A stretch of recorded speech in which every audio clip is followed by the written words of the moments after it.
आजकल क्या मतलब ये गाँव के साथ-साथ शहरों में भी ये चीज़ चल रही है और जो पेन होता है वो जिस पे बीतती होगी ना, जिसके पास नहीं होता है, आज नहीं तो कल ये चीज़ फेस करनी ही पड़ती। वो चीज़ इतनी पेनफुल होती है कि आप इमेजिन नहीं कर सकते हो। जैसे बालिका वधू से लोग इंस्पायर होके आज 20 साल के बाद गाँव में शादियाँ होने भी लगी हैं। Hi, this is Anupama Solanki and you watching me first India. Anupama, जैसे हम देख रहे हैं कि एक सीरियल कर रही हैं आप, ब्रेक जगत की ऐसी है जिसमें सिर्फ और सिर्फ दहेज को लेकर ही सारा कुछ जो रचा गया है, दहेज को लेकर ही है। तो इसमें आप एक नेगेटिव रोल प्ले कर रही हैं, लेकिन एक नॉर्मल ह्यूमन बीइंग होते हुए आप दहेज को लेकर क्या सोचती हैं? कई सारी जगह है जो मतलब गांव होंगे, वहाँ पर अभी भी जो दहेज की प्रथा है वो चरम पर है। तो आप इस पर क्या सोचती हैं?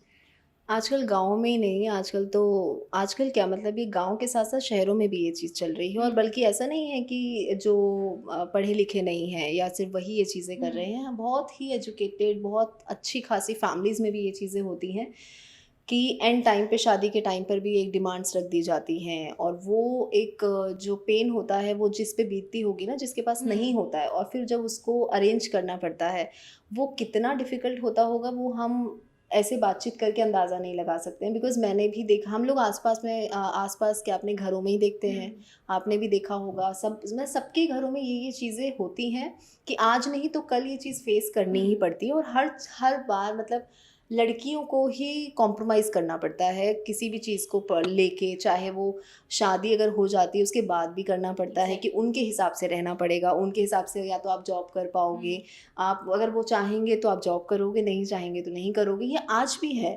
तो और ये चीज़ें मुझे बिल्कुल नहीं पसंद आती है और दहेज लेना और देना दोनों ही क्राइम है। ये तो भारतीय सब लोग एक हम्म। जानते ही हैं कि भारतीय कानून है और ये चीज़ें भी मालूम है कि भई इसकी 5 साल की भी सज़ा हो सकती है अगर ये हम्म। चीज़ें हैं। और एग्जैक्टली। हाँ, तो ये चीज़ें मालूम होने के बाद भी अगर ये कोई मतलब ऐसा लग रहा है सिर्फ़ एक फ़ॉर्मेलिटी नहीं होती है कि हुँ। आपने सिर्फ़ एक रूल बना दिया है, पर फ़ॉलो अप कुछ नहीं चल रहा है।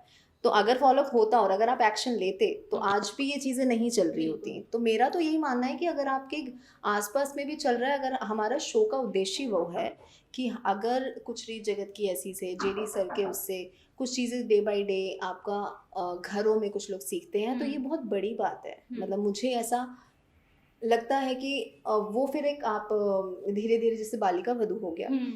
ऐसे-ऐसे जो प्रोजेक्ट्स होते हैं ना, वो एक तो एनवायरनमेंट क्रिएट करते हैं क्योंकि हुँ। जब वो शो आया था तो उस शो से सीख के लोगों की आज आज फिर भी शादी उन लोगों से लेट होती है अब। एग्ज़ैक्टली। तो हर शो से आप कुछ ना कुछ सीखते हैं, सास-बहू के झगड़े ये नॉर्मल है। लेकिन ये सब्जेक्ट ऐसे उठाना, ये थोड़ा-सा मुझे लगता है कि इसमें सीरियसली आपको हुँ। स्टेप लेना चाहिए अगर आपके सामने कोई गलत हो रहा है। एक होता है खुशी से देना। जी। हमारी सोसाइटी में जो है 2 तरह के लोग रहते हैं। एक तो वो जो मना करते हैं और दूसरे वो जो सिर्फ़ ऐसा दिखावा करते हैं कि हाँ, मना करना है, उनके पास काफ़ी पैसा होता है और वो भर-भर के दहेज देते भी हैं। उन लोगों के लिए क्या कहना चाहेंगी?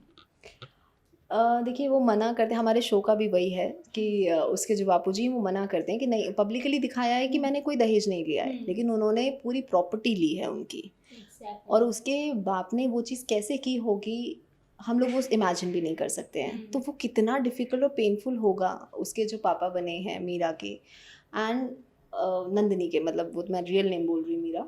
बट वो चीज़ इतनी पेनफुल होती है कि आप इमेजिन नहीं कर सकते हो। मतलब आपकी जमा पूँजी आप उन पे लगा देते हो जो कि फ्यूचर भी डिसाइडेड नहीं है। तो हमारे शो का पर्पज़ ही वो है कि आप अगर ऐसी गलत चीज़ें देखते हो, क्योंकि हमारे शो में जब क्योंकि होता है ना कि जब तक आप पे बीतेगी नहीं, हुँ। तब तक पता नहीं चलेगा। तो एग्ज़ैक्टली। वो आप शो देखिए, आपको बहुत चीज़ें समझ में आएँगी और जैसे बालिका वधू से लोग इंस्पायर होके आज 20 साल के बाद गाँव में शादियाँ होने भी लगी हैं। मतलब मेरे भी रिलेटिव्स हैं जो मतलब 26-26 साल की भी बैठी हैं। तो एग्ज़ैक्टली। ये बहुत बड़ी चीज़ है और अपना फ्यूचर आप डिसाइड कर रहे हो, आप किसी पे वो प्रेशर नहीं कर सकते, आप इतना बोझ नहीं हो कि आपको बस मतलब 18 क्रॉस हुए नहीं कि आपको किसी के साथ बाँध दिया गया, अब तो बाँधा ही जाता है और क्या हुँ। होता है, यही है।